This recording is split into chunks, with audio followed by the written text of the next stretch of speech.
Bismillahirrahmanirrahim. Saudaraku dimanapun berada, dalam Al-Quran minimal ada 9 kata yang berhubungan dengan kematian dan juga setelah kematian. Yang pertama ada kata mayyitun, jadi ianya bertasydid. Ini artinya adalah kita atau siapapun masih hidup, tapi calon mati. Inilah yang difirmankan Allah dalam surah Az-Zumar ayat 30. Innaka mayyitun wa innahum mayyitun. Engkau akan mati dan mereka pun akan mati. Kemudian ada kata kedua yaitu ajalun. Ajalun ini biasa diartikan dengan usia atau batas usia seseorang atau satu kaum.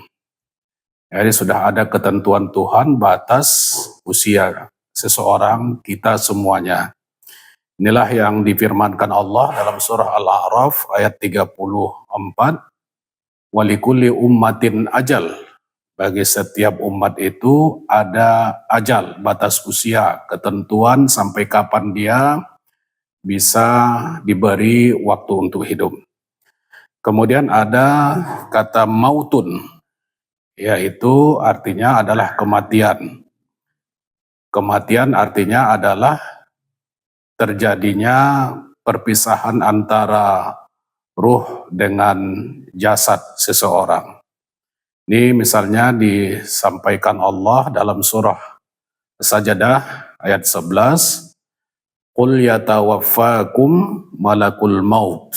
Jadi maut itu adalah di mana terjadinya perpisahan antara ruh dengan jasad seseorang. Seperti ada kata sakaratul maut yang sangat menakutkan itu ketika seseorang akan menghadapi kematian. Kemudian ada juga istilah wafat. Nah, ini seperti dalam surah yang tadi juga, Sajadah 11 itu, Qul yatawaffakum malakul maut. Tapi juga maut itu berarti tidur, bukan mati yang sebenarnya. Seperti yang difirmankan Allah dalam surah Al-An'am ayat 60, wa huwallazi yatawaffakum bil-lail. Allah lah yang mewafatkan kalian di malam hari.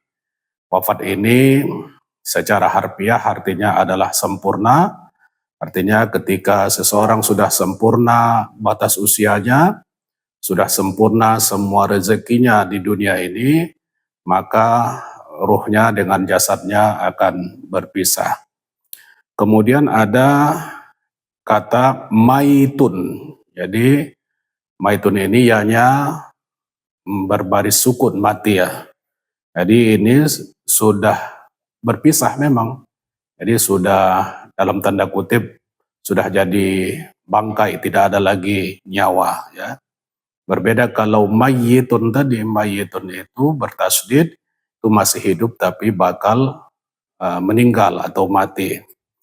Inilah misalnya kalau maitun ini yang sudah mati, yang sudah mengalami proses maut, dalam surah Al-An'am Allah berfirman, awaman kana maitan fa ahyainahu.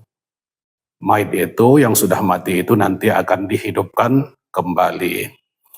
Nah, mayit ini yang sudah tinggal bangkainya atau fisiknya yang dibawa ke kuburan itu, itulah yang disebut dengan jenazah ya.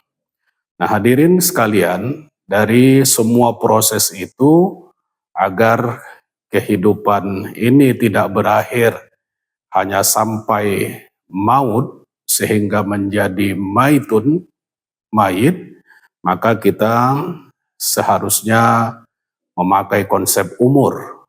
Umur itu meskipun ajal sudah tiba, sudah sampai, tidak lagi hidup di dunia, tapi dengan amal kebaikan, amal soleh, karya-karya kita yang kita tinggalkan, itu akan membuat umur kita panjang, dikenang orang, dimuliakan orang meskipun kita sudah tidak ada lagi.